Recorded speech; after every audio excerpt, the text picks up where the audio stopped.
Buenas tardes a todos.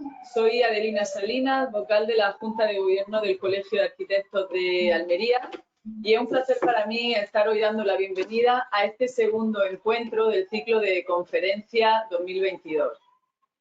Cabe reiterar la ilusión con la que estamos trabajando para que después de 13 años hayamos vuelto a conseguir poner en marcha los ciclos anuales de conferencias del Colegio de Arquitectos de Almería, y también es un placer estar disfrutando de estas intervenciones. El pasado 31 de marzo dimos el pistoletazo de salida con Andrés Cánovas, del estudio Amán Cánovas Maruri, quien encabezó este ciclo que consta de 3 conferencias en el primer semestre del año y otras 3 conferencias en el segundo semestre. Hoy tendremos el placer de poder contar con el estudio de Alonso y Sosa Arquitectos. Para presentarles como merecen, tenemos a nuestro compañero, el arquitecto Miguel Centellas, coordinador de este ciclo de conferencias. Antes de dar paso, decir que a partir de septiembre, las 3 conferencias que quedarán son Espejel Arquitectura, L Arquitectura y Carlos Ferrater. Don Miguel, por favor, adelante. Muchas gracias, Aleina.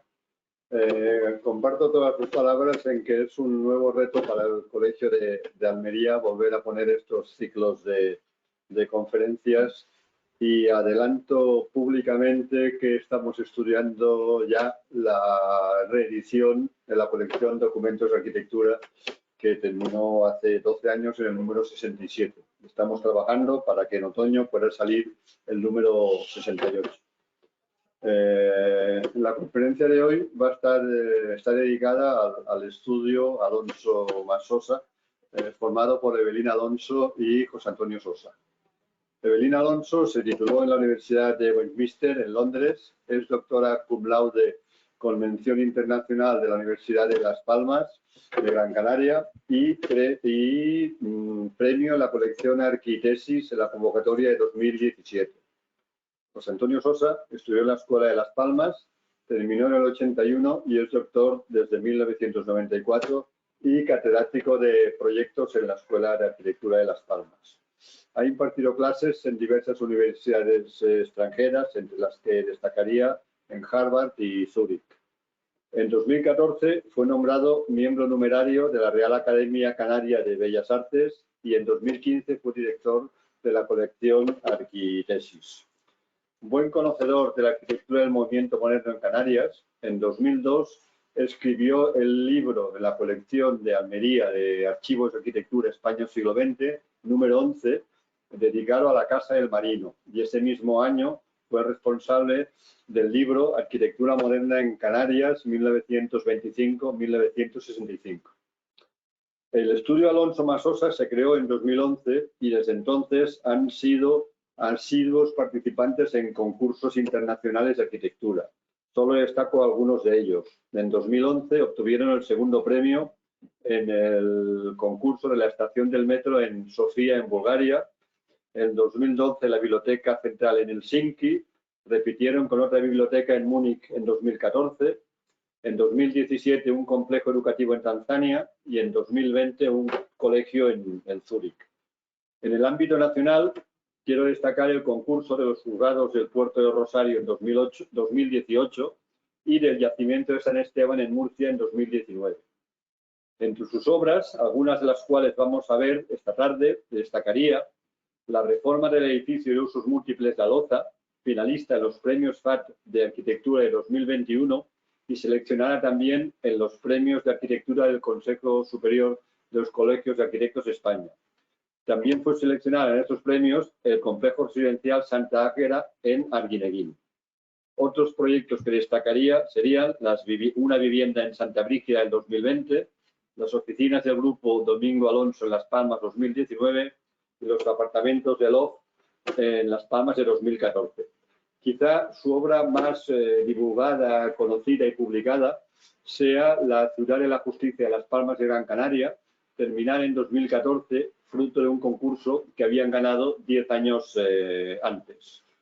Creo que vamos a tener una conferencia muy interesante y los que al final quieran hacer preguntas pueden hacerlo a través del apartado Preguntas de la aplicación.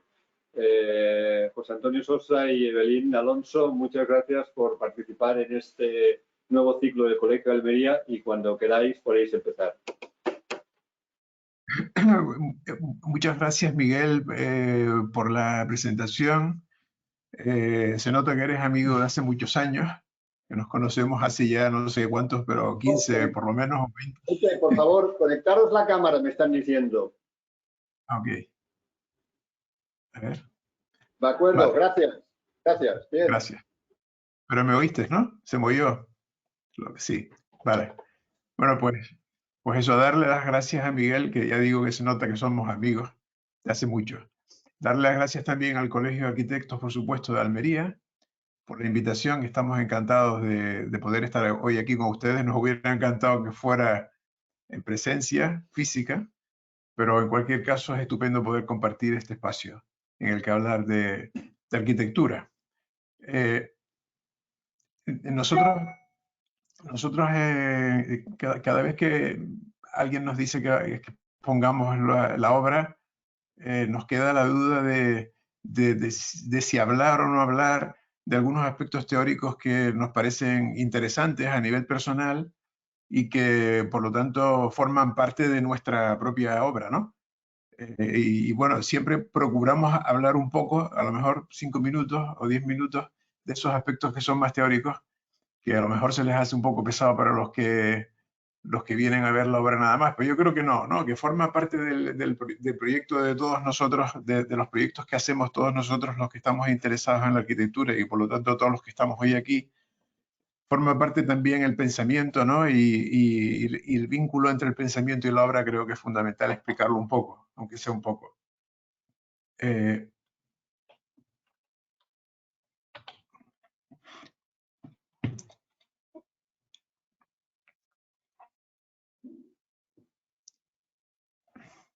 ver.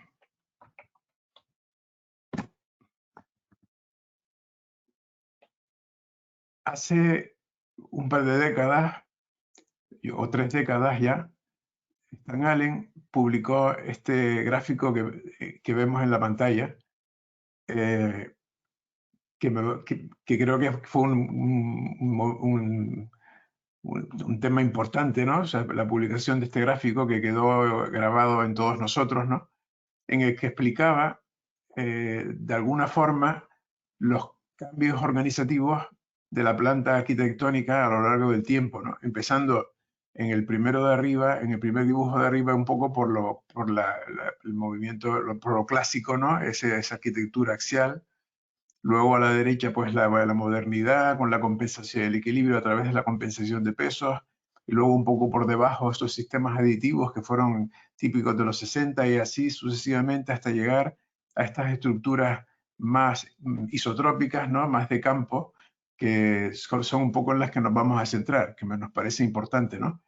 Hay que recordar que ese año en el que se publicó este libro, este artículo de Stan Allen, eran los 90 y era al mismo tiempo que se produjo el concurso para la Villette en Francia, para el Parque de la Villette, que todos recordarán, por lo menos los que somos mayores, ¿no?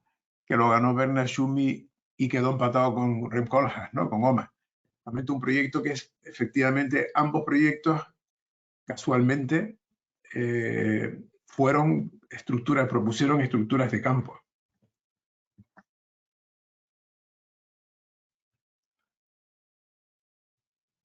Ese cambio que se produjo en los 90 creemos que fue importante porque pasó, como decía antes, de las estructuras aditivas, como por ejemplo esta de Moses Safdie, o los de la derecha, ¿no? El Hábitat de Montreal, o el de la izquierda, que me parece un tema muy bonito y poco conocido, esta maqueta que usaban los de Van der Broek y Bakema para proyectar, poniendo capa sobre capa de metacrilato y poniendo las fichas de las funciones del programa en esas capas, ¿no? Que daba como resultado esos volúmenes que construidos planta a planta, sin continuidad entre ellas, ¿no? Sin tener relación vertical entre ellas, sino cada una del tamaño que tuviera que salir, ¿no? Me parece muy interesante. O ese otro sistema de retícula continua, ¿no? De los Math Building, como este proyecto que vemos de Cantilis Jossig y Wood para la Universidad Libre de Berlín, ¿no? Debajo. todos estos proyectos de los 60 que fueron fascinantes, ¿no? Y que todavía hoy en día nos llaman la atención, y de hecho estamos construyendo proyectos nuevos con esas estructuras, tuvieron en común cierta pérdida de la capacidad organizativa en el recorrido. Se perdió un poco esa historia del recorrido, ¿no? Cuando pasó el periodo del posmoderno, en el que se buscó quizás en exceso ese orden perdido de la disciplina, lo primero que surgió, y no creo que sea casualidad, fue los proyectos que se basaban en el recorrido, como por ejemplo sucedió en esa terminal preciosa de Alejandro Saera para Yokohama, ¿no? O también se rescataron estructuras del pasado, por ejemplo, como el Mad Building, como este proyecto del Museo de Kanazawa de Sejima, que uno lo ve y básicamente es un Mad Building con un poco más de orden, pero por razones museísticas, pero en el que cambia radicalmente un asunto que es el del contorno, ¿no? que también es otro aspecto interesante que no me quiero meter por ahí. Entrando un poco en los conceptos que nosotros estamos trabajando más a partir de esas reflexiones que acabo de hacer, uno de ellos es este de armazones, sobre el cual hemos publicado algunos artículos, ¿no? Teóricos, ¿no? Que sería en principio una estructura isotrópica, o sea, continua, extensible hasta el infinito teóricamente, ¿no? Y de valor homogéneo, que para nosotros supone un paso más con respecto a las estructuras de campo, en el sentido de que el armazón, el concepto de armazón, tiene carácter operacional y no tanto formal. Es un concepto que proviene de Heidegger y que no voy a extenderme evidentemente, pero nos parece interesante ese carácter operacional, performativo y no formal que puede tener el armazón, ¿no? Un aspecto secundario, pero también importante de los armazones sería que en esa querencia infinita que tienen, ¿no? Esa posibilidad que tienen de expandirse hasta el infinito, teóricamente, por ejemplo, como un Mad Building, que puede expandirse teóricamente hasta el infinito, el corte de ese armazón, es decir, el cerramiento de ese armazón, tiene poca importancia y sería básicamente un corte accidental de esa estructura, un corte que puede venir determinado, por ejemplo, por los condicionantes del contexto, por ejemplo, ¿no?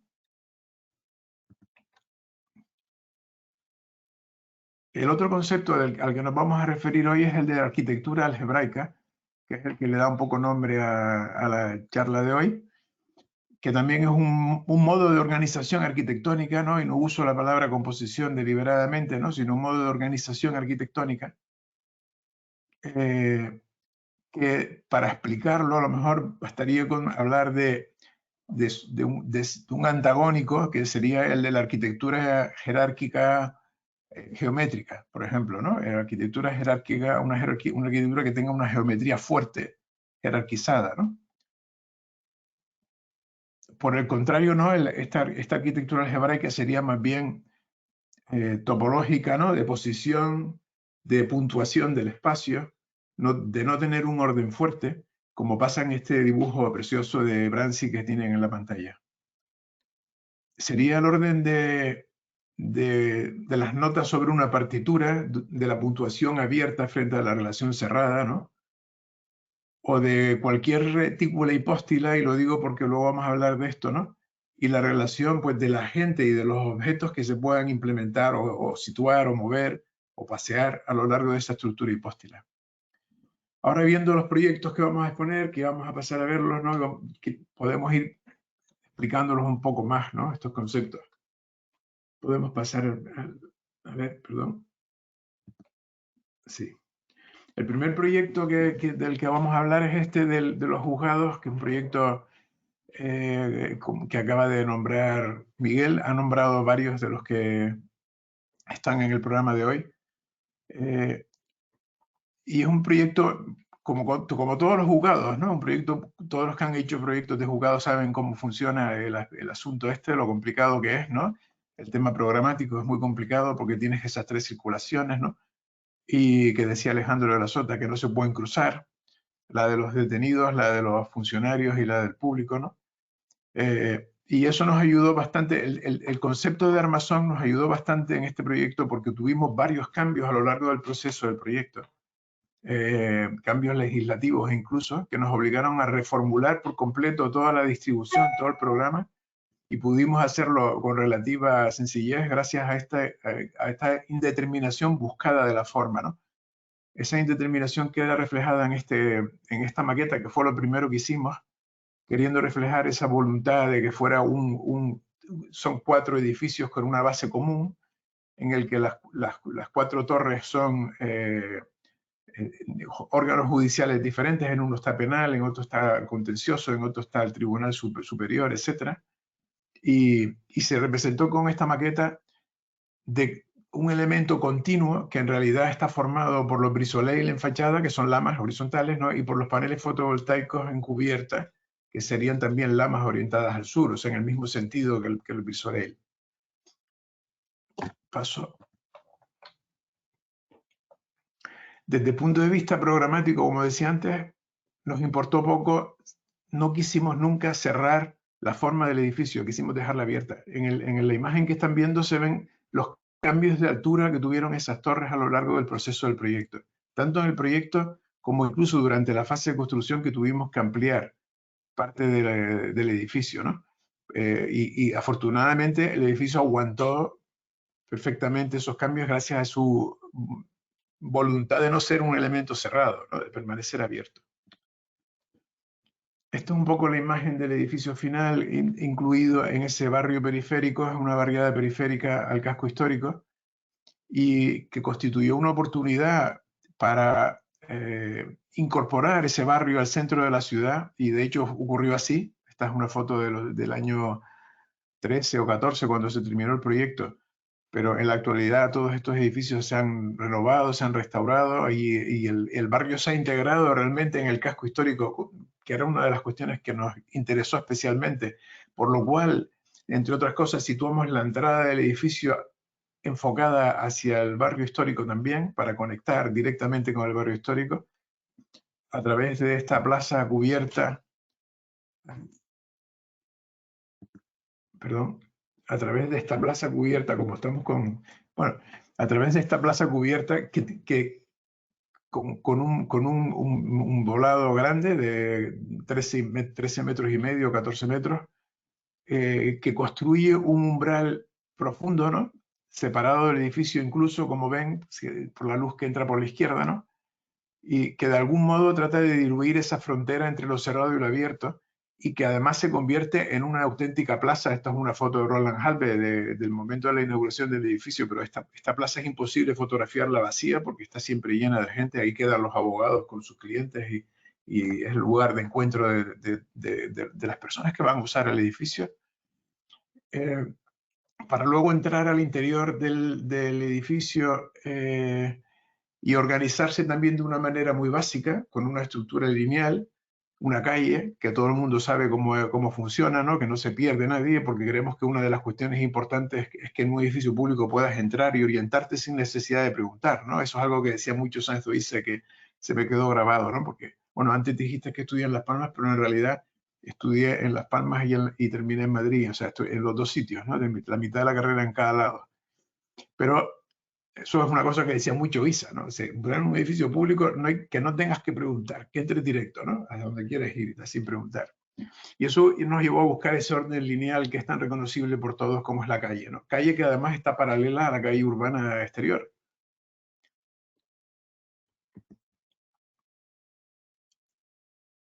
Para facilitar también la organización funcional del edificio, también hicimos otra cuestión que fue muy discutida al principio por los jueces, pero que luego ha funcionado bien, que fue estratificar en vertical el edificio, situar a todo el público en planta baja. Todas las salas de vista están abajo, y todo lo que es el contacto general con el público está abajo. En las siguientes 2 plantas de esa base común están los servicios que afectan a los profesionales externos, procuradores, abogados, etcétera, ¿no? Que tienen que ver, que conectan el edificio con la calle, o la policía judicial, en fin, todos estos órganos que tienen relación con el exterior, para a partir de ahí, ya con las torres, centrarnos solamente en los juzgados, y que solo tenga que subir la persona que tiene que resolver un aspecto concreto, ¿no?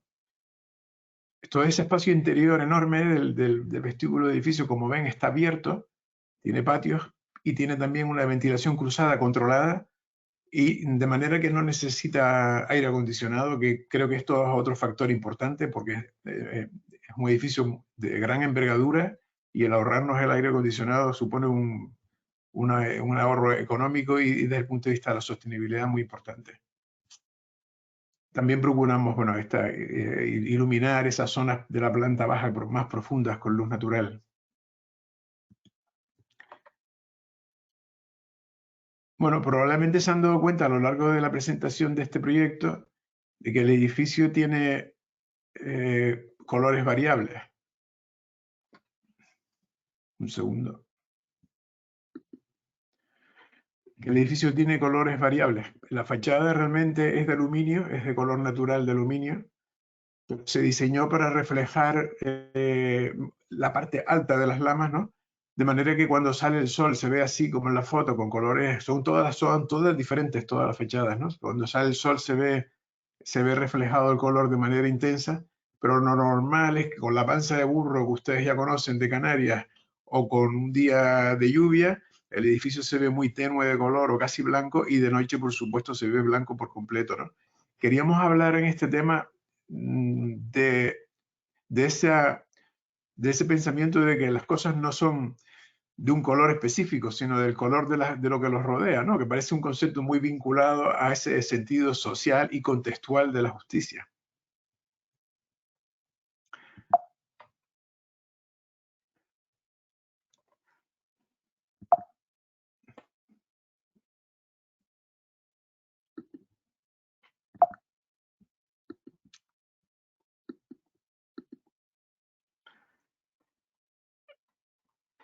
Bueno, mientras construíamos el juzgado, un amigo nos encargó hacer un pequeño pabellón en su jardín que decidimos empotrar en un volcán que tenía colindante con su parcela, ¿no? Y dejar solamente fuera la boca de esa especie de cueva que creamos, ¿no?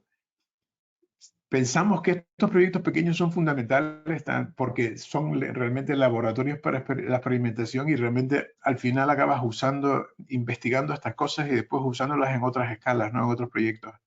Este, por ejemplo, lo entendimos así. Construimos estas plegaduras en acero de 2 centímetros, en chapa de acero de 2 centímetros, con las que se resuelve la marquesina, con las que se resuelve el piso, el pavimento de acceso y como las que se resuelve, por ejemplo, el banco, ¿no? Ese banco. Esta es una imagen del interior. No, sí. Del interior. No, pero está bien. No debería ser más comentarios. Se vio, ¿no? La pasé un poco rápido.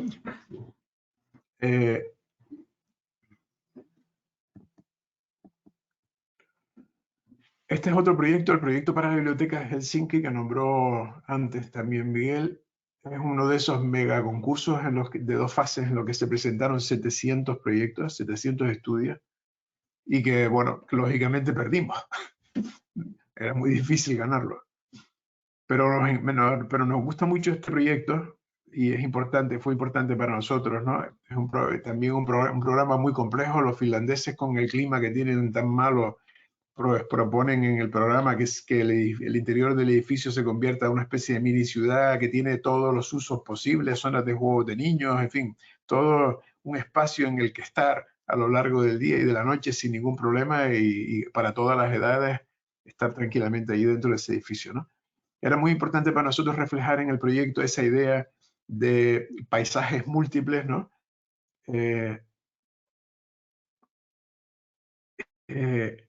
Lo que nos llevó a esta estructura de planos superpuestos, ¿no? Un poco recordando el proyecto de Peter Celsing del Centro Cultural de Estocolmo, que es fantástico, ¿no? Que son unas grandes plataformas horizontales, en el caso de Peter Celsing, en las cuales se produce cualquier tipo de actividad con luces muy grandes. Nosotros propusimos esa misma idea, pero con grandes plataformas que en vez de ser horizontales fueran paisajes, no solo elementos horizontales, ¿no? Que pudieran, de alguna manera, lo explicamos con esta imagen, con este collage de las islas de los fiordos y luego esas plataformas plegadas debajo que son efectivamente suelos superpuestos, estratificaciones, ¿no? de suelos, ¿no? También como un guiño de ese proyecto de Peter Selsing usamos esta estructura de partitura para explicar el proyecto, ¿no? De elementos lineales sobre los cuales introduces notas, ¿no? Que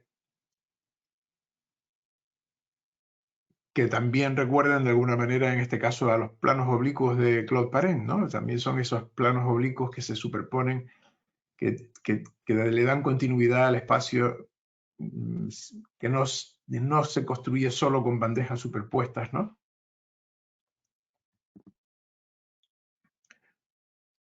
Imaginándonos esos pliegues y vacíos del proyecto como los accidentes de un paisaje, como decía, las llanuras, las laderas rocosas, los valles en los que desarrollar la actividad, ¿no? La planta, bueno, este es un croquis de la planta, pero nos gusta más que la planta en sí, que trata de recoger esa complejidad del espacio puntuado, ¿no? Esa complejidad y esa variabilidad del espacio puntuado.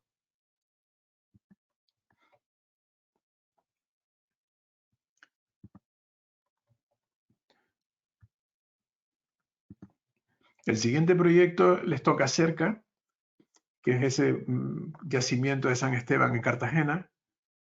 Este yacimiento, como saben mejor que nadie ustedes, ¿no?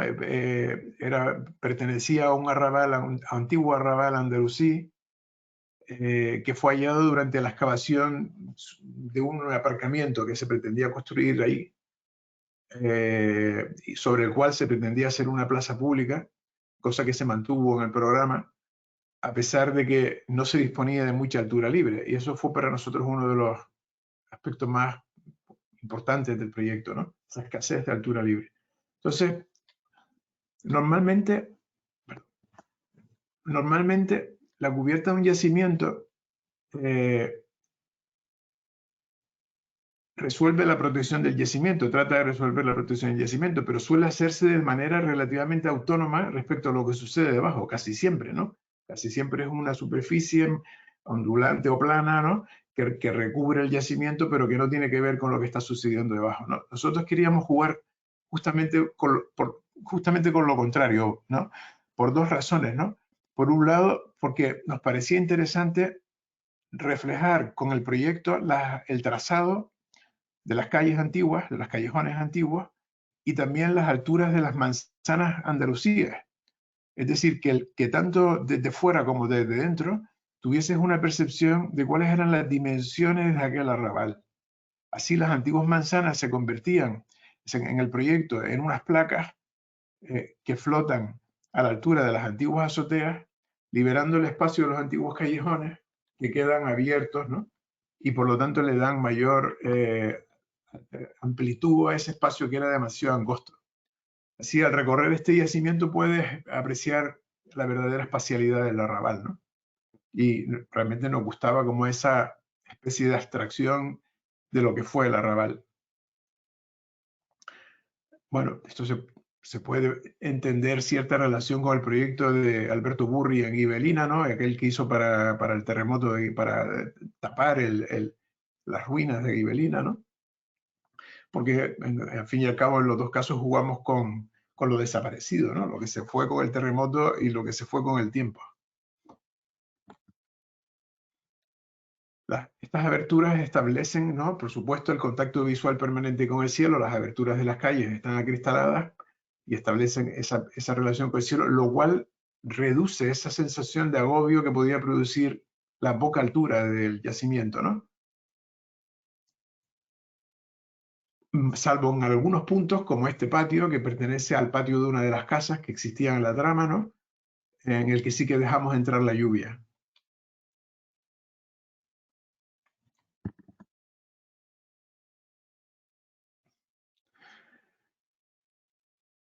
Estas placas que conforman el espacio público de la cubierta, pero que a su vez son como las azoteas de las antiguas casas del arrabal, ¿no? Juegan con esa tensión de lo tectónico en diálogo con lo que sucede abajo, ¿no? Es una superficie que a lo mejor más que troquelada se podría decir que es craquelada, como la tierra cuando se seca, ¿no? Que muestra esa tensión horizontal de despegarse una placa de la otra, ¿no? De romperse. o la tensión vertical del aire que queda comprimido debajo de las placas, ¿no? Está pesado en el interior del yacimiento. Y como no ganamos tampoco el de Cartagena, como ya saben, ¿no? Pues insistimos en una cosa parecida en este complejo de viviendas vacacionales que hicimos en Santa Águeda, en el sur de la isla. Yo creo que todos nosotros que somos arquitectos sabemos que cuando no construyes una idea, la idea se te convierte en recurrente y te lleva a intentarlo una y otra vez, ¿no? De hecho, esta idea aparece también en un proyecto que vamos a enseñar después, que es un hotel que hicimos para La Palma, que tiene bastante similitud, pues esta es una superficie curva, parabólica, que asciende suavemente hacia la piscina del complejo. Es un complejo vacacional, de casas vacacionales.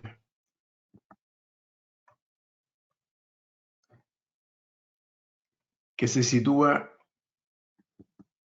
sobre el volumen, no sé si ven el cursor, ¿no? La piscina estaría aquí, sobre el volumen de la izquierda. Construimos toda la edificación en el perímetro, o sea, como en forma de U, situando la piscina en la cubierta de uno de esos laterales, ¿no? Dejando libre todo el espacio central, que se proyectó como un gran espacio público, como un gran parque público, estructurado como en forma también de estructura de campo, ¿no? A base de bandas paralelas, irregulares, ¿no? Que nos interesa porque tiene una relación con las viviendas de su alrededor. En esta imagen es interesante porque se produce la unión del parque a la izquierda con las viviendas a la derecha. Las del fondo no son nuestras, es otro proyecto. Estas viviendas de la derecha y se ve un poco también la plataforma de la piscina, en las que se intentó, creamos tres tipos diferentes de viviendas, en las que se intentó conseguir un espacio propio individual como aspecto más importante, porque las viviendas son de dimensión mediana, ¿no? Tienen 80 metros cuadrados con 2 dormitorios todas ellas, pero queríamos aportarle, como es lógico, en un clima como este del sur, pues un espacio grande exterior propio para cada una de ellas. Ese fue como el aspecto más importante del proyecto desde ese punto de vista. Esta otra imagen, que también es de la frontera, del borde de contacto, deja ver a la izquierda el parque público y a la derecha lo que es el ámbito común de encuentro social de este complejo de viviendas. Seguimos diferentes estrategias en cada tipo de viviendas en función de su orientación y de la disponibilidad de suelo.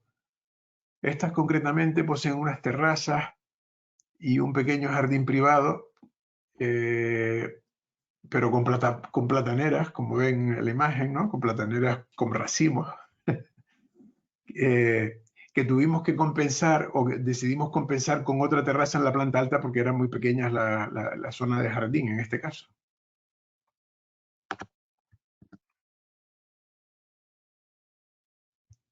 Ahí se ven esas barandillas de madera, ¿no? De la planta alta.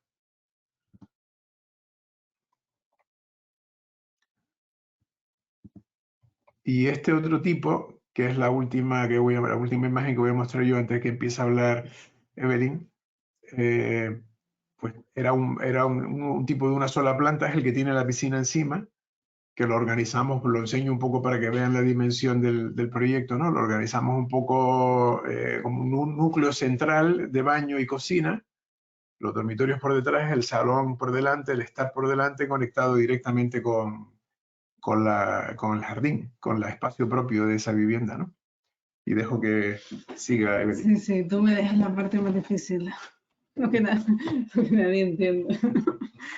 La arquitectura, a ver, la arquitectura algebraica, sí, está todo bien, está colocado, ok. Y voy a empezar con esta imagen de Michael Heiser, que de alguna manera me sirve para introducir el próximo proyecto, ¿no? En concreto, un aspecto de la arquitectura algebraica, que es la relación entre objetos. Realmente siempre intentamos plasmar las ideas con una imagen o con una maqueta abstracta, ¿no? sí, y esta en concreto creo que explica perfectamente esa idea central del próximo proyecto del que les voy a hablar, ¿no?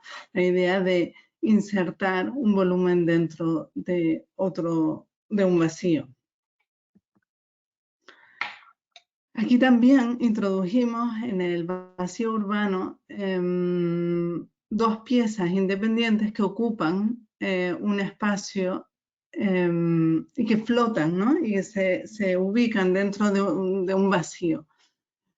Dejamos la fachada abierta para que se produzcan relaciones programáticas y visuales con el exterior, ¿no? Las piezas comparten ese espacio en común, dialogan entre sí, ¿no? Y expresan, o eso es lo que intentamos, que expresen incluso desde fuera, su función y su voluntad de continuación con el espacio público de la calle, ¿no? O sea, nos imaginamos este vacío que quedaba como una especie de grieta, ¿no? En la que podías mirar hacia adentro.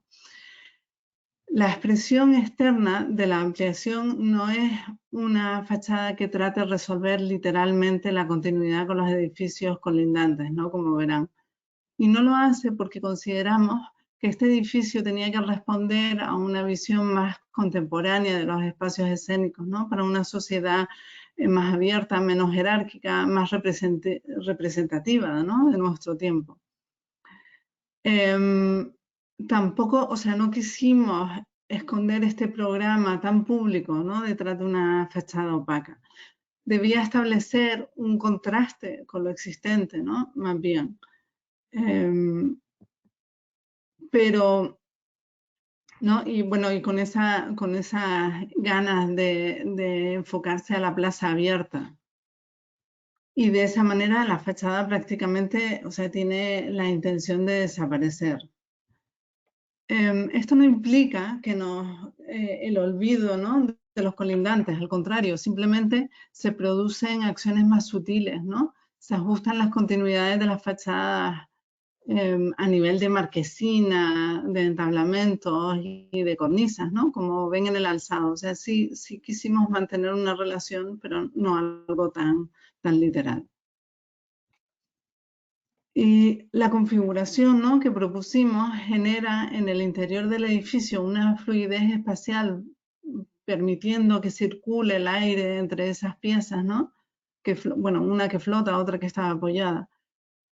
Y como vemos aquí, volvemos a utilizar el plano inclinado, ¿no? El plano que divide dos espacios y a la vez, ¿no? Se establece otro plano de función, ¿no? Otra manera y por tanto también otra manera de habitar el espacio. Cada pieza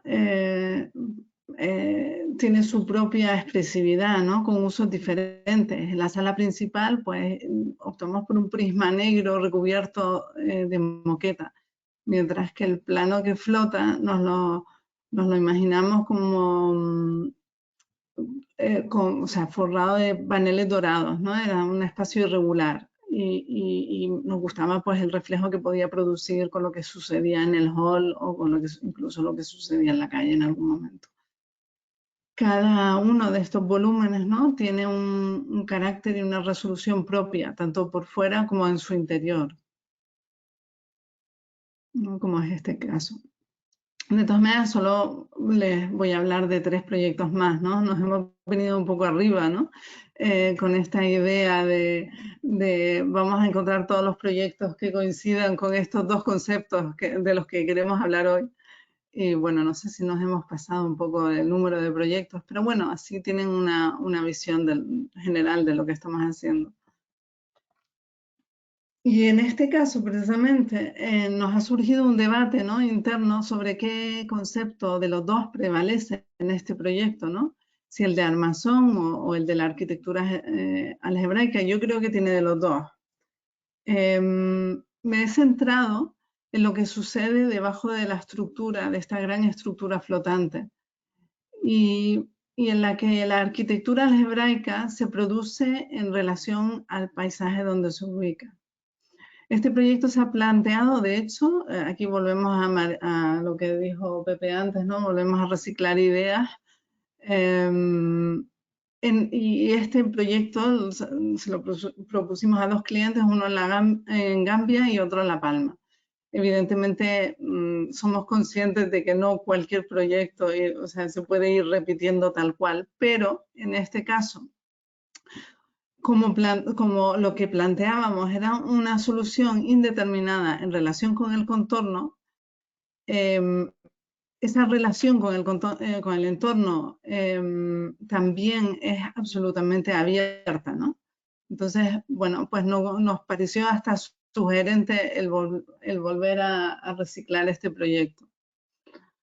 De alguna manera es como que la relación con el entorno no la creamos nosotros, ¿no? Que sucede naturalmente, ¿no?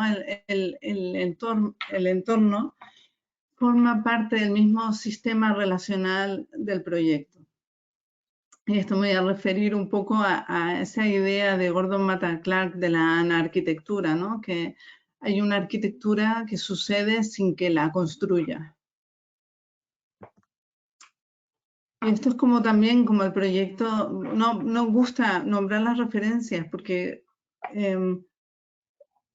nos sugieren cosas en algún momento, algunas son incluso pensadas a posteriori como probablemente esta, pero es una manera de entender nosotros también luego qué es lo que estábamos pensando y qué es lo que estábamos haciendo, ¿no? Y es este proyecto de Yves Klein y Claude Parent, donde los autores entienden la arquitectura como el soporte del habitar, ¿no? Este soporte para ellos no tiene que ser visible, puede estar incluso escondido bajo tierra, ¿no? En este proyecto no se plantea nada en la superficie, nada que lo delimita, y siempre está climatizado. Y esto nos parece también una idea sugerente, ¿no? La idea de vivir sin necesidad de cerramientos o en un entorno siempre cambiante, ¿no? Y ajustándose. Nosotros en nuestro proyecto lo planteamos, pero al revés, ¿no? La estructura flotante hay que entenderla como una gran sombra que protege y que hace habitable el espacio inferior, ¿no? Y es esa estructura, ¿no? La que hace de soporte. En este caso no la escondemos. Y la razón por la que originalmente lo imaginamos así es porque tratamos de mantener la integridad del paisaje sobre el que se asienta el proyecto. Esa era la idea original, ¿no? Que podían ser, bueno, en el caso de La Palma eran bancales y en el caso de Gambia eran dunas. Y de esa manera queríamos hacer que el paisaje, ¿no?, fuera parte del proyecto, pero sin alterarlo. El arranque del proyecto parte de esa intención, ¿no? Como he dicho, mantener el edificio flotando sobre el suelo natural y a la vez lograr, y esta es la pieza, ¿no?, que flota, tiene la intención de que todas las habitaciones, ¿no?, puedan disfrutar de las vistas directas al mar. De hecho, en ambos casos el mar se encontraba a poniente y más o menos a la misma distancia, cual también nos pareció como sugerente para repetir el proyecto. También el clima y la orientación de los dos lugares permitían situar los usos comunes del hotel de manera abierta, ¿no?, sobre el terreno, en un caso entre las plataneras y en otro caso las dunas de arena. En este proyecto no hay una solución fija para la recepción o para el bar, por ejemplo, ¿no? Son desmontables. La idea era solucionar el equipamiento de manera ad hoc, ¿no?, donde tenía que suceder según lo que se quisiera, ¿no? Es más, en Gambia, ni siquiera planteamos cerramientos para esos espacios, ¿no? Podían estar abiertos a todas horas, prácticamente todo todos los días del año, menos en las épocas de lluvia, y de hecho les gustó mucho este proyecto precisamente por eso, porque se podía desmontar toda la planta baja del hotel en los meses de lluvia. Normalmente los hoteles se inundan, es como una cosa que ya forma parte ¿no? de tener un hotel, que sabes que después de los meses de lluvia vas a tener que pintarlo todo y vas a tener que arreglarlo todo, ¿no? Y esto era una solución casi ideal en ese sentido. El cuerpo alzado está compuesto de habitaciones que, bueno, a nosotros nos gustan mucho, nos parecen especiales, ¿no? Porque se organizan de manera escalonada, ¿no? Logrando que la cubierta de la habitación anterior pueda usarse como la terraza de la siguiente.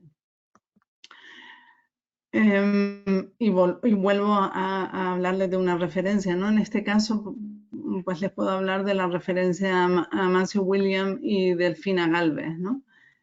Que no sé si la recuerdan, pero es un poco esta idea. La diferencia es que nuestro volumen, bueno, uno son viviendas, esto era un hotel y un par de cosas más, pero bueno, es también esa idea de escalonamiento. Y lo que esta idea lo que nos permitía, y por eso nos interesó utilizar esta manera de organizar, era que podía ofrecer precisamente una visión al mar a cada una de las habitaciones. En realidad el conjunto, ¿no? de las habitaciones, esta es otra cosa, y por eso, y aquí vuelvo al tema de armazones, ¿no? Teóricamente este proyecto es infinito, o sea, se puede cortar, se puede trocear, o sea, no tiene que tener este tamaño ni tiene que tener esta configuración, ¿no? Y esto también, otra vez más, vuelve un poco a relacionarse con, o sea, o vuelve a explicar o a justificar por qué lo volvimos a utilizar, ¿no? Porque precisamente podía cambiar de tamaño.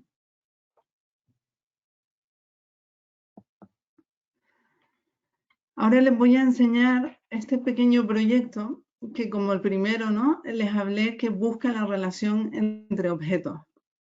Pero en este caso, lo que intenta es utilizar estos objetos para que ordenen la estructura, o sea, la vivienda. Nos sirve para explicar precisamente eso, que con una simple intervención de elementos podemos lograr estructurar una serie de espacios.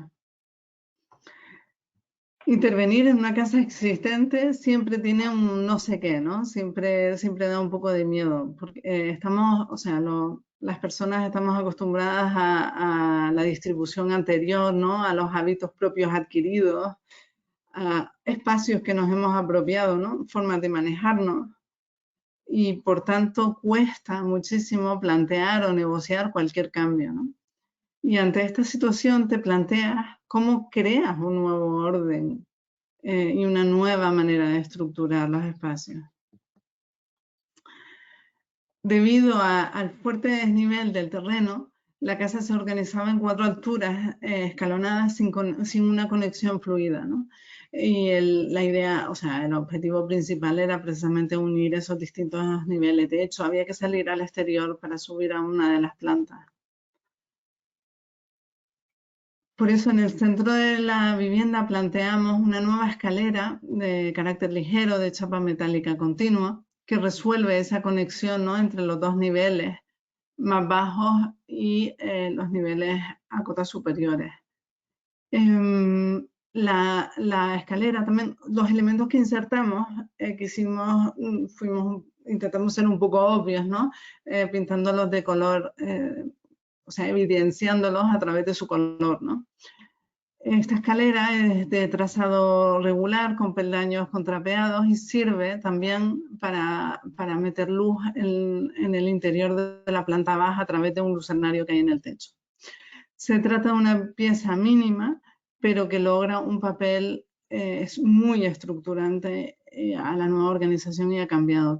Y había poco espacio, o sea, no podíamos meter una escalera, ni siquiera nos cabía una de caracol, ¿no? De 2 tramos, olvídate, pero de caracol. Así que con esta solución logramos unir toda la casa en un espacio muy reducido con un simple gesto. El dormitorio principal se encuentra en el extremo superior de la casa, ¿no? Y el vestidor también trata de organizar el espacio como un elemento exento, se señala, lacado en azul turquesa, y quería tener ese carácter de temporal, ¿no? En un espacio pues abierto, grande, tipo loft, ¿no? En la planta baja se encuentra ahora el dormitorio de los niños, ¿no? Y las zonas de descanso quedan definidas por esas cajas de carácter ligero como habitaciones dentro de habitaciones, ¿no? Y estos objetos también son lugares de encuentro dentro, entre o incluso encima de ellos, ¿no? La configuración es libre, indefinida y siempre cambiante. De hecho, el espacio cambia según cambian estos objetos estructurantes y según la voluntad de los niños y de sus peleas, ¿no? Por lo visto. Pueden independizarse y cambiar de espacio, ¿no? En esos momentos tensos. Pero yo creo que es el proyecto que mejor explica, ¿no? La idea de arquitectura algebraica. De hecho, nos gusta imaginarlo como un momento, una instantánea de nuestro pensamiento. Pero también se puede ver nuestro interés de entender el proyecto como parte de un proceso continuado, ¿no? Hemos pasado este proyecto por varias exposiciones, hemos hecho varias maquetas de él, es coetáneo con mi trabajo de tesis y también se nota, creo que ha influido en mi tesis. Y como vemos ahora en la pantalla, No se ve nada. ¿no se ve? Porque tienes que... No, porque tienes que ponerlo. Perdón. Uy, no. No, pero no toques. Un segundo. Vale. Ah, Y como vemos ahora en la pantalla, también hemos trabajado con él a través del vídeo, ¿no? Es decir, llevamos desde el 2015 trabajando y retrabajando y continuamos haciéndolo. O sea, de hecho, estamos preparando una exposición también con vídeos y que les iremos enseñando. Este antiguo edificio, ¿no? Industrial que ven ahora se parecía mucho a otros almacenes, ¿no? De estructura de hormigón y de ventanas de esa época. De hecho, se construyó en 1961 y llevaba cerrado 30 años. Estaba pintado de ese verde que me encanta y aún quedan manchas en las vigas que recuerdan un poco ese pasado sesentero, ¿no? Su estructura ofrecía la ventaja de la disposición muy regular de los pilares, ¿no? Seguían una trama, una malla de 8×5. Y una vez eliminados los tabiques y múltiples añadidos que tenía, resultaba una estructura hipóstila casi perfecta que quisimos conservar. Creemos que hoy en día, bueno, yo creo que todos, ¿no? Creemos que no tiene mucho sentido tirar por tirar, ¿no? Y nosotros en concreto nos gusta pensar que podemos darle cabida a un programa dentro de una estructura existente de un edificio, ¿no? Bien, desmontar, limpiar y eliminar enfocados viejos y reforzar llevó a este edificio a un nuevo punto cero, ¿no? A partir del que podíamos iniciar un proceso de ocupación. Y esto se hizo evitando divisiones, dejando libre la retícula de pilares desnudos, generando por tanto un espacio pautado y totalmente indeterminado, ¿no? En este proyecto intentamos conseguir una organización abierta, no oclusiva, simplemente ocupada y con cierto grado, igual que el anterior, con cierto grado de provisionalidad o con la sensación de provisionalidad. Y no pudimos evitar hacer un guiño a Brancy, ¿no? Como vieron en la imagen anterior. Y también a su type art, que aquí tenemos que poner el vídeo, ¿no? Y nosotros también quisimos hacer ese proceso de dibujar las plantas con una Olimpia vieja que encontramos en el estudio, ¿no? Y quisimos ver cómo resolver la disposición organizativa mediante una arquitectura más algebraica que geométrica. Y en una organización algebraica, los elementos ocupan una matriz neutra, ¿no? Como es el caso también de nuestro proyecto de la losa. La retícula de pilares, una vez limpia y perfeccionada, es decir, una vez estuvo reforzada y reparada, se convirtió, ¿no?, en una especie de partitura en blanco de un espacio pautado donde podíamos anotar con elementos, ¿no?, que organizan el programa, como lo haríamos encima de un pentagrama, ¿no? Y con esa estrategia situamos diversos objetos, metimos cortinas, boxes y lucernarios. De hecho, o sea, lo bueno que tiene trabajar con números, ¿no? Tiene la ventaja de que es más difícil cualquier tentación o intento erróneo de componer, ¿no?, a base de geometrías cerradas que pudieran de alguna manera jerarquizar o dividir, ¿no?, ese espacio continuo. De hecho, no quisimos limitar, ¿no?, los espacios, ¿no? Sencillamente los queríamos señalar mediante estas cortinas de policarbonato ondulado translúcido, que además se sujetan solo por elementos verticales, ¿no? Para que no, o sea, no quisimos elementos horizontales, ¿no?, para que no produjesen una sombra. Y estas contrastan con la estructura de hormigón existente, aportando un tacto más amable, más flexible, ¿no? Y al mismo tiempo permiten conseguir la percepción, ¿no?, máxima del espacio.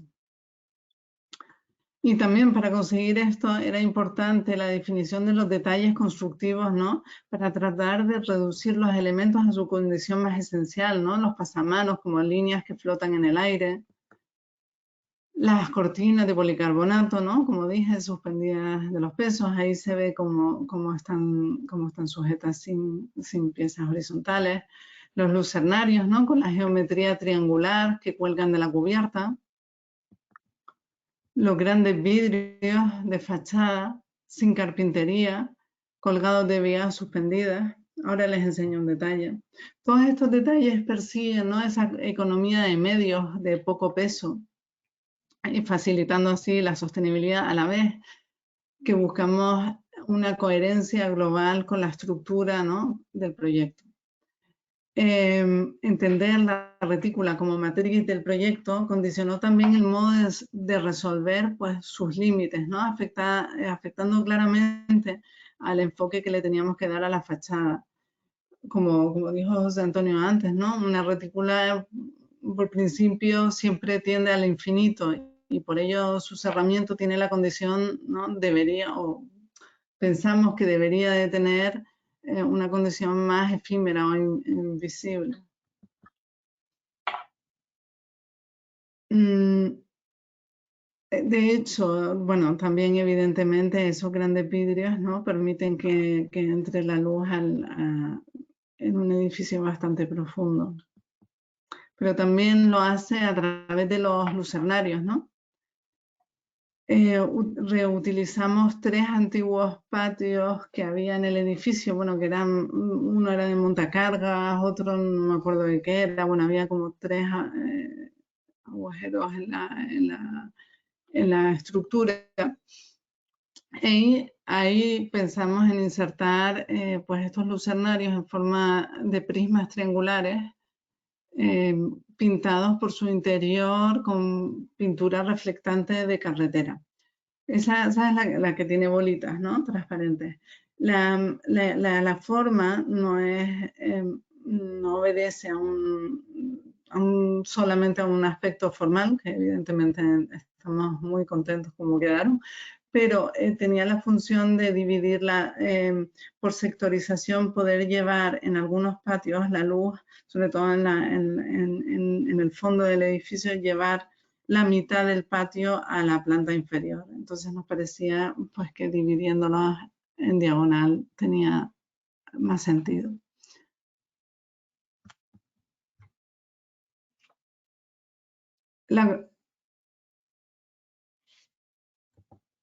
Un gran vídeo fijo sin carpintería no resuelve normalmente una ventilación eficiente. Precisamente nos habían pedido evitar el aire acondicionado, de lo cual nos alegramos mucho. Por eso se nos ocurrió la idea de resolver cada hueco mediante 2 vidrios enormes, separados 40 centímetros entre sí y suspendidos como si fuera una gran guillotina. En el espacio entre ambos vidrios insertamos un aireador, como ven en la imagen de la izquierda, con una clapeta pivotante. Y esa entrada de aire natural es absorbida por los 3 lucernarios y también para los días de calor, o sea, con una extracción en el extremo opuesto, ¿no? Una extracción potente. La continuidad espacial entre las 2 plantas también era un objetivo muy importante para nosotros. La parcela tenía un desnivel de 5 metros de largo, a lo largo de toda su fachada, ¿no? Y al edificio viejo se entraba por la planta de abajo, la más baja, a ras de una de las calles. Y eso hacía difícil resolver de manera abierta y fluida la conexión entre los 2 niveles principales, ¿no? Y por eso proyectamos una entrada a media altura a la que se llega mediante un puente a media cota que aprovecha y se adapta también a la calle, ¿no? Este puente es ancho, ¿no? Es una plataforma que sale desde el interior a través de una superficie quebrada de acero y hormigón. El interior, como vemos en la imagen anterior, es ese espacio de doble altura, escalonado en grada, que además se usa para presentaciones, para foros, incluso para clases. Y bueno, ahora que un poco les he contado todos los elementos, ¿no? Y todos los espacios de este proyecto, nos interesa pensar en qué tipo de actividades se suceden y cómo pueden relacionarse entre ellas. Y para eso queríamos enseñarles un vídeo que creemos que explica, ¿no? Esas relaciones ocultas entre espacios, pero también lo hace o trata de hacerlo como si fuera una deriva de Debord, ¿no? Entonces voy a ponerles el vídeo.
Pues, bueno, no sé si habrán notado todos los guiños, ¿no?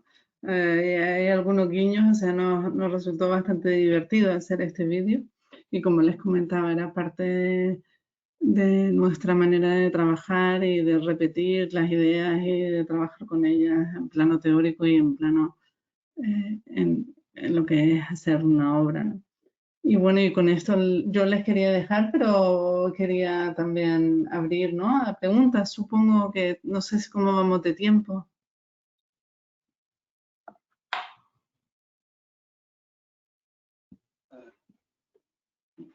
Hola de nuevo, buenas tardes. Muchas gracias, José Antonio Sosa y Evelyn Alonso, por la estupenda charla que nos habéis ofrecido. Estoy preguntando y parece ser que no hay preguntas. Es complicado escribir. Si ya suele ser difícil hacer preguntas en unas charlas presenciales, yo creo que online tiene su ventaja y su inconveniente, porque es como más anónimo, ¿no? Pero parece ser que no hay ninguna pregunta. Vamos muy bien de tiempo. Si queréis añadir algún comentario más, tenemos tiempo suficiente para lo que estiméis oportuno.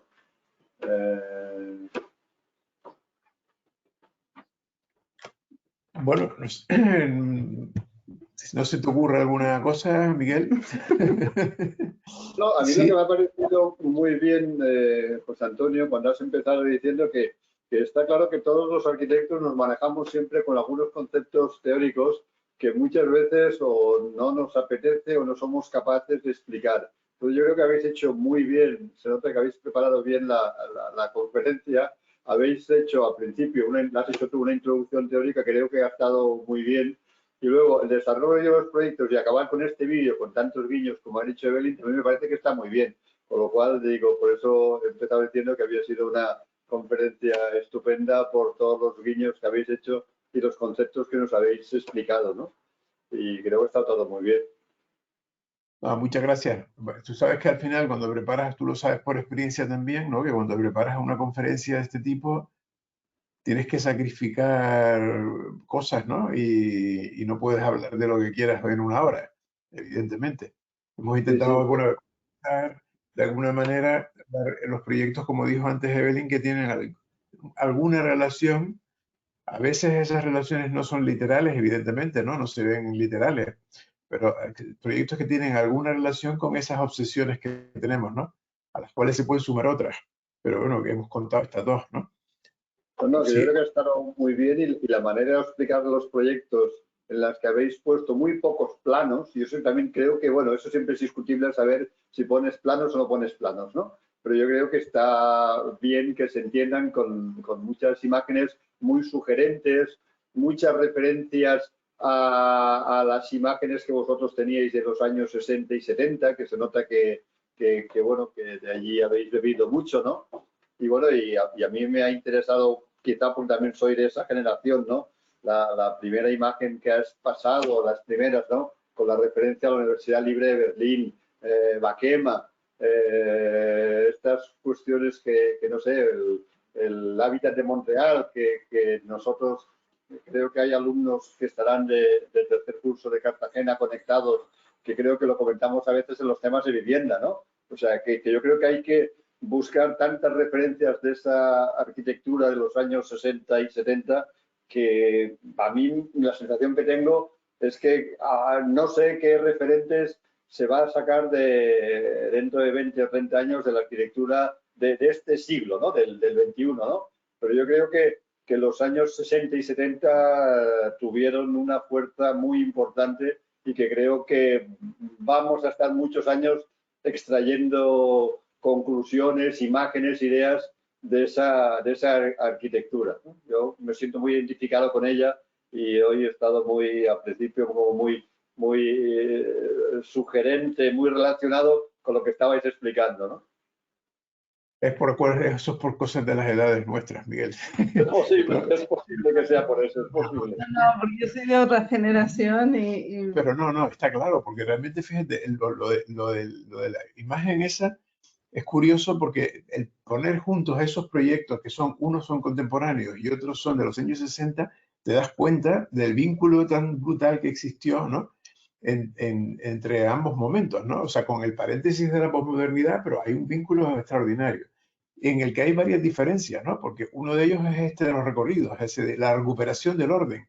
A mí me hace mucha gracia contar a los alumnos, por ejemplo, cómo en el hábitat de Montreal había un contador de personas, tuvieron que poner un contador de personas a la salida porque tenían que ir a buscar luego a los que faltaban. O sea, que se perdían dentro de esa estructura, ¿no?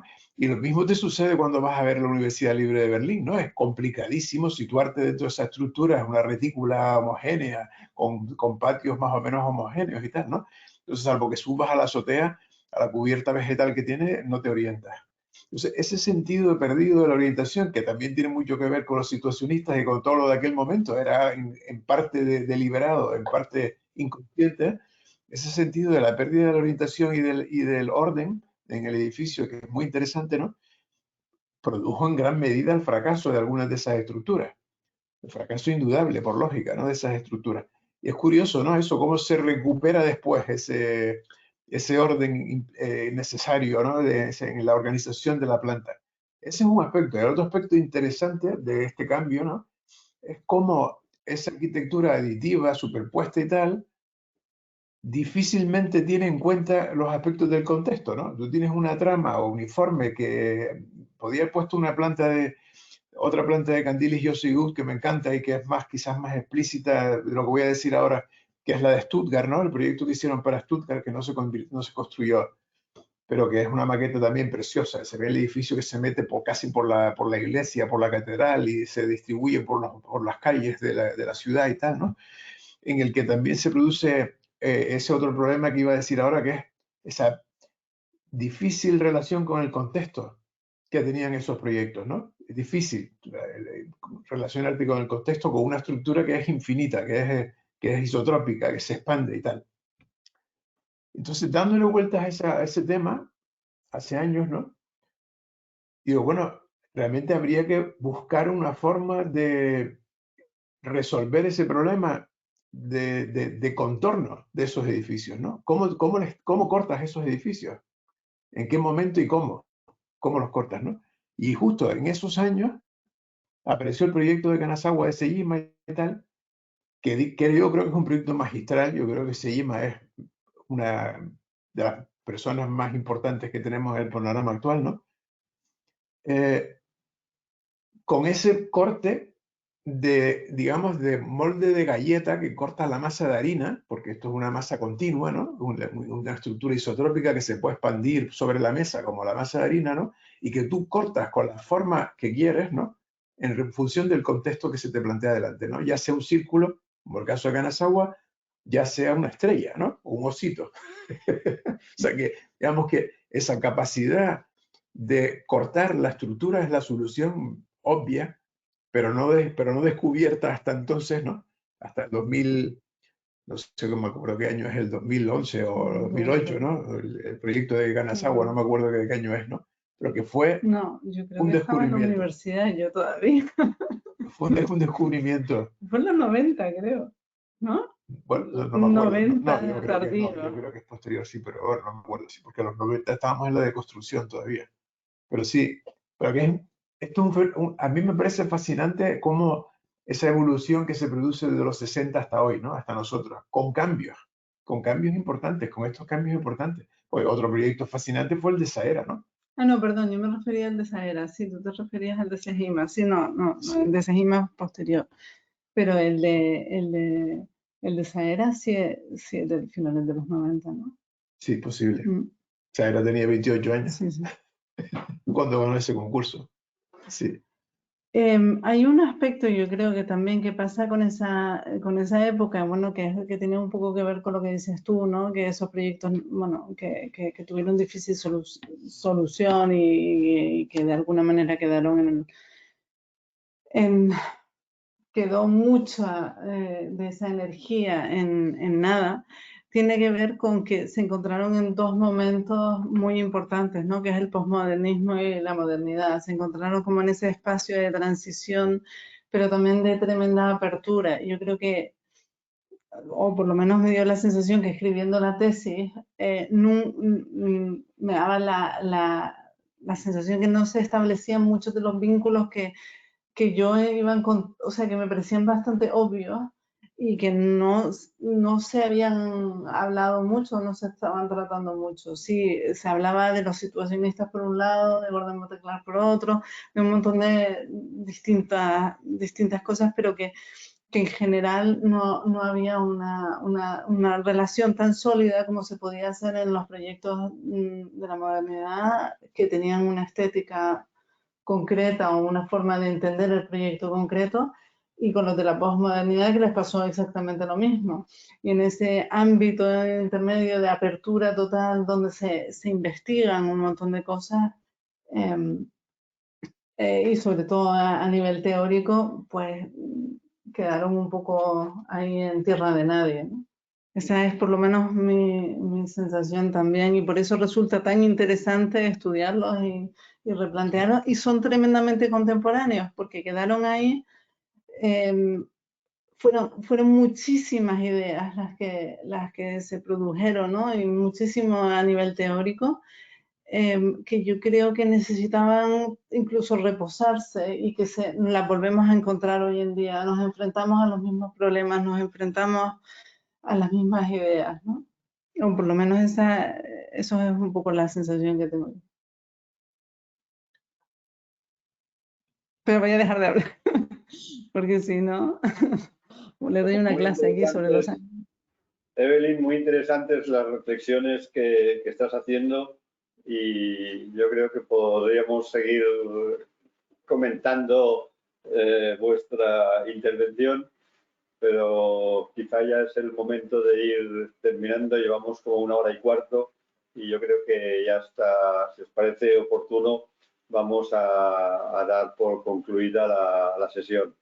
Os agradezco una vez más, José Antonio y Evelyn, la magnífica charla que nos habéis dado, y simplemente recordar y anunciar que el 26 de mayo acabaremos la tanda de conferencias de primavera con la conferencia del estudio alicantino con asociados arquitectos. Gracias, buenas noches y hasta la próxima. Muchas gracias. Muchas gracias. Hasta pronto. Muchas Hasta gracias. luego. Adiós.